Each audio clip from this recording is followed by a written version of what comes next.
History remembers the facts, but what about the phantoms that refuse to be forgotten? Welcome back to The Common Historian, where history meets the supernatural. I'm back with you for another journey into America's haunted past, and tonight we're headed to the rocky coast of southern Maine to explore one of New England's most persistently haunted establishments, the Kennebunk Inn. So grab your favorite beverage, dim the lights, and prepare to journey into a world where history refuses to stay buried. Let me set the scene for you.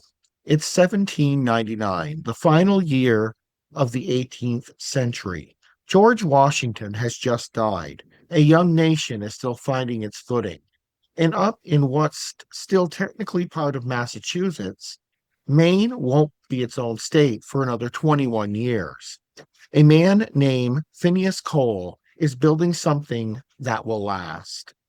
At 45 Main Street in Kennebunk, Cole constructs a private residence in the federal style that was all the rage in the young republic.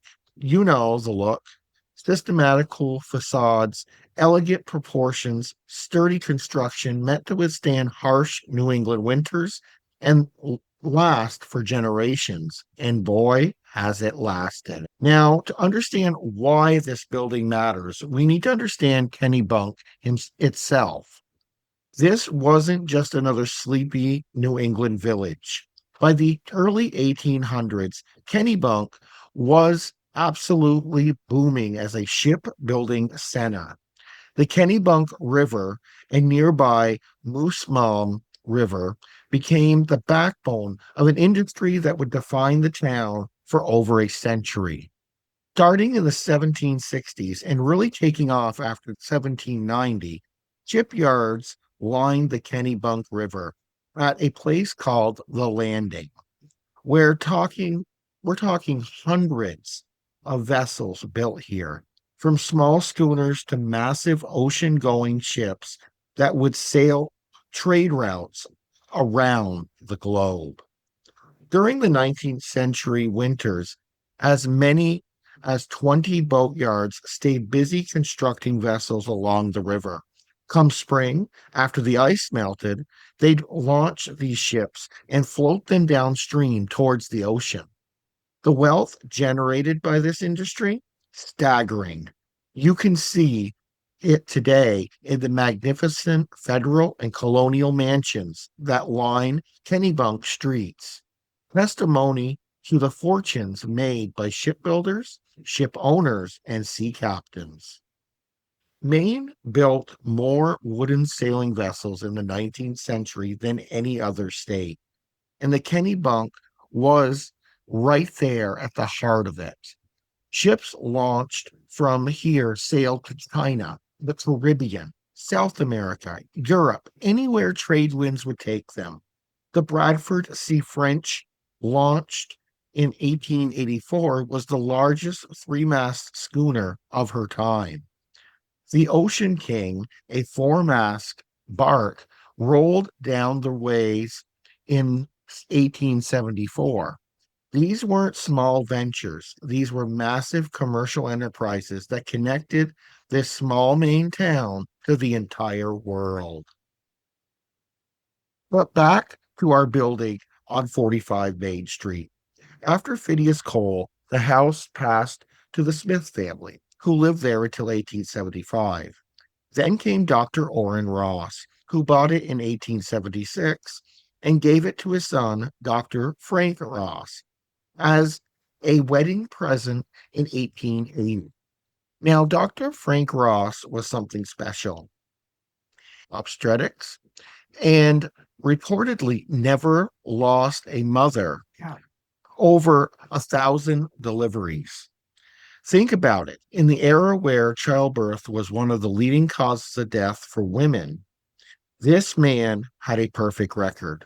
How many lives began in this house? How many first breaths were drawn within these walls? Dr. Frank Ross died in 1926, and the property was sold to Mr. and Mrs. George Baitler.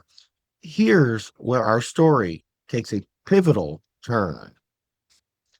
In 1928, George Baitler looked at this 129-year-old house and saw potential.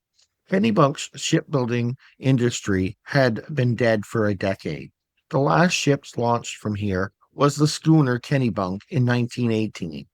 The age of wooden sailing vessels had passed, replaced by steel ships too large for the narrow, winding Kennebunk River. This town needed to reinvent itself. Tourism was the answer. Maine's beautiful coastline was drawing visitors from Boston, New York, and Philadelphia. People wanted to escape the cities, breathe salt air, and experience authentic New England. Baitler converted the Cole House into a hotel called the Tavern, adding a massive 2.5-story wing that created 50 guest rooms. This wasn't a small operation. This was a legitimate hotel in the heart of downtown Kennebunk.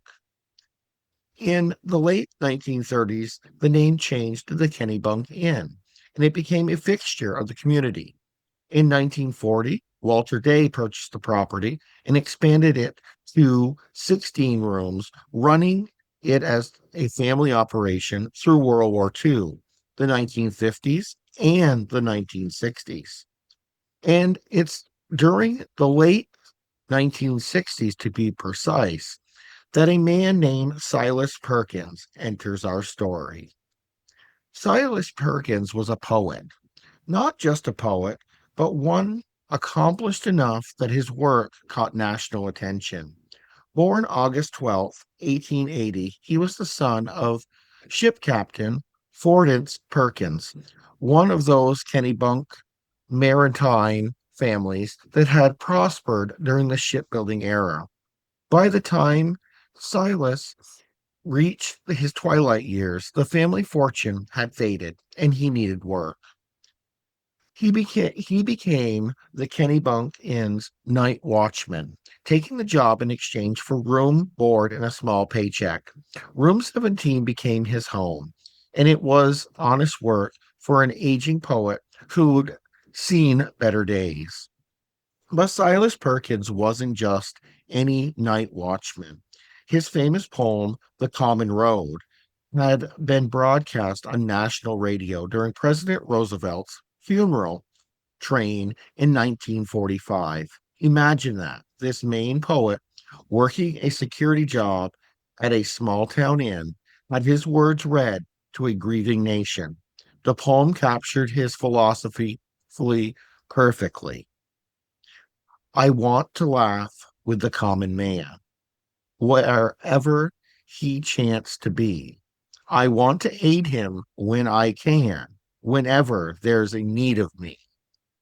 That sense of service, of looking out for others, of being present and helpful, that's who Silas Perkins was in life. On a June day in 1952, Silas left the inn to buy a newspaper across the street. A simple errand. He'd done it 1,000 times. But as he crossed Main Street, his heart gave out. He collapsed right there in the road. Witnesses rushed to help, getting him back to the inn, back to room 17, his room, the place he called home. And that's where Silas Perkins died at age 72, in the building he'd watched over, in the room he'd lived in. The inn kept operating, life went on. But as we'll see, some employees don't retire when they die. Now we jump towards the 1980s. Arthur and Angela LeBlanc, a couple with vision and ambition, purchased the Kennebunk Inn on Friday the 13th. Already an interesting detail, right? They had plans, big plans. The property needed work, needed updating, needed to be brought into the modern era while maintaining its historical character. Arthur LeBlanc added 6 more rooms in a major renovation and restoration project. They tore into walls, reconfigured spaces, updated utilities, and transformed the inn from a fading relic into a viable business for a new generation. And that's when things started happening. One of the first incidents involved a waitress named Penny. She'd been working at the inn and had always considered herself somewhat psychic, sensitive to things others might miss. One day, she was in the basement bringing up supplies when she passed the unfinished cellar steps. A name popped into her head, clear as day: Cyrus. She came upstairs and announced to her coworkers, half jokingly but half serious, that the inn was haunted by someone named Cyrus. The LeBlancs laughed it off. Angela LeBlanc later admitted to it and laughed. Of course they did. They were practical business owners dealing with a very tangible challenge of running an inn. Ghosts weren't in the business plan. But then things escalated. Wine glasses started behaving oddly. In one incident, a waiter was carrying a tray of wine glasses when one rose off the tray, not fell, rose, and crashed to the floor as if someone had deliberately thrown it. Customers witnessed it. The waiter, thoroughly unnerved, took the rest of the day off. Goblets behind the bar began moving on their own, sometimes flying across the room. And here's the incident that made Angela LeBlanc a believer. She was seated at the bar when three mugs levitated off the shelf and smacked the bartender named Dudley on the back of the head. Multiple witnesses, undeniable. This kind of made a believer out of me, Angela said, and I was seated at the bar when it happened. Carefully arranged silverware would rearrange itself. Chairs would shift positions overnight. Locked doors would swing open repeatedly throughout the night. The activity was constant, mischievous, and seemingly targeted. Some employees reported far more incidents than others, as if someone was playing favorites. Then the newspaper articles about the hauntings caught the attention of a woman named Priscilla Perkins Kenny. She read about the paranormal activity, the renovations, the strange occurrences, and she recognized her father, Silas Perkins. She reached out to the LeBlancs and explained her father had been the night watchman. He died in room 17. And if his spirit was still there, it made perfect sense that major renovations would disturb him, change his beloved inn, alter the space he patrolled every night for years. Of course, he'd make his presence known. So, who exactly haunts the Kennebunk Inn? Based on decades of reports, we've got three main entities. Silas Perkins is the star of the show. Room 17 remains the most active location in the building. Guests have reported unnatural cold spots, doors rattling, doorknobs turning on their own. In one recent incident, a housekeeper unplugged the television in room 17 while cleaning. Moments later, the television turned on by itself. But Silas isn't malevolent, quite the opposite. According to local psychics who's visited the property, Silas has simply expanded his night watchman duties into the afterlife. He's been described as watching over the inn, accompanying women to their cars for safety, checking on sleeping guests. That philosophy from his poem, wanting to aid people whenever they need, apparently transcends death. Then there is Cyrus, those whose identity remains somewhat mysterious. Some sources describe him as a former desk clerk who worked at the inn, possibly around World War II. His desk was supposedly in a room directly above the unfinished staircase from the cellar to the ceiling, exactly where the waitress Penny sensed him. An elderly gentleman once came into the inn and asked if Cyrus was still there, explaining that he lived at the inn during the World War II period and known Cyrus as the desk clerk. But beyond these fragments, Cyrus remains an enigma. Is he a separate entity, or has his story somehow merged with Silas over the decades? The sources conflict and truth has blurred into legend. What do you know, or what we do know, is there's a presence connected to the basement area, something or someone that doesn't always feel welcoming. The third confirmed spirit came to light in 2012 when the inn's then owners, Brian and Shauna, hosted a meet and greet with psychic Vicky Monroe. Monroe identified a spirit she called Sara Emily, or sometimes just Emily, described as a little girl who stands on the main stairwell, greeting visitors as they enter. She reported a playful running up and down the hallways, occasionally knocking on doors, unlike the melancholy spirits you encounter in some haunted locations. Emily seemed happy, childlike, and internally playing in a place she clearly loved. Who was Emily in life? We don't know. A daughter of a family who lived in the house during the residential years, a child who stayed at the inn and fell ill, a member of the Cole, Smith, or Ross families. The historical records don't tell us, but her presence has been consistently reported as gentle and innocent. Now, let's talk about what makes Kennebunk Inn hauntings compelling from an investigative standpoint. This isn't a place seeking fame through ghost stories. The inn operated for decades without advertising its paranormal activity. The hauntings emerged organically, reported by staff and guests who had no prior knowledge of the building's reputation. The consistency is what's striking. The same phenomenon: moving objects in the tavern, activity in room 17, the sense of a presence in the basement, reported independently by people across different eras of ownership. The LeBlancs experienced it in the 1980s and 90s. The O'Hays, who ran the inn from the 2003 to 2020, experienced it. The current owners mentioned it. These aren't copycat stories or people trying to one up each other. These are remarkably consistent accounts spanning decades.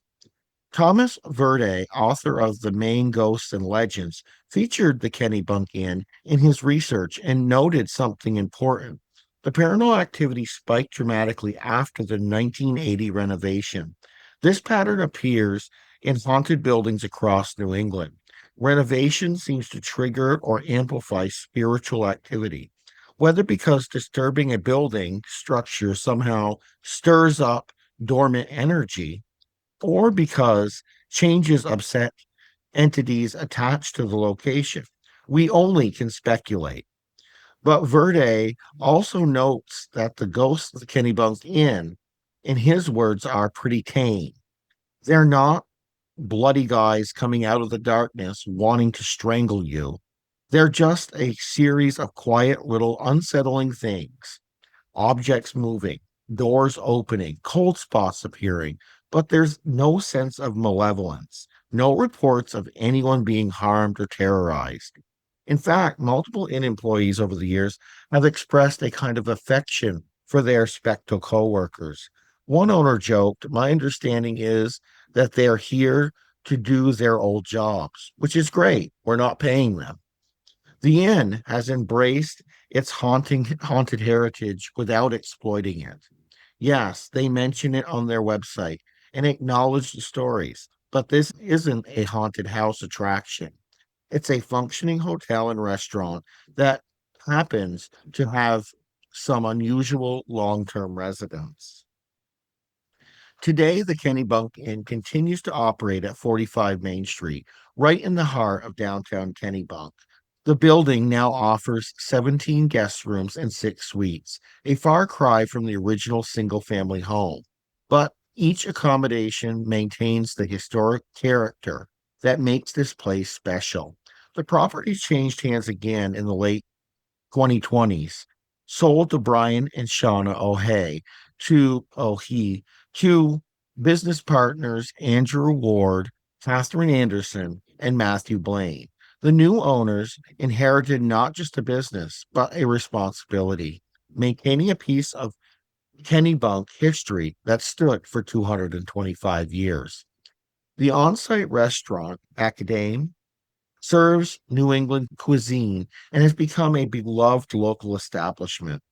Packed on the weekends, even during the off season, the tavern's echoing that original 1928 name continues to serve drinks in rooms that have witnessed centuries of conversation, celebration, and occasionally flying mugs. The building itself stands a testimony to adaptive reuse done right, from private home to doctor's residence to hotel to inn. It's evolved with each generation's needs while maintaining its essential character. The original federal style bones are still there, and the symmetry, the proportions, the solid construction that weathered more than 2 centuries of Maine's harsh climates. And yes, room 17 remains available for booking. If you're brave enough or curious enough, you can spend the night in Silas Perkins' room. Many have, some report nothing unusual, a pretty ordinary night's sleep in a charming historic room.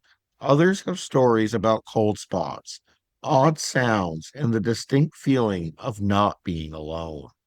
The inn doesn't require guests to believe in ghosts, but it doesn't dismiss those who do either. In fact, that's a perfect approach to a place balanced between respecting history and serving the present.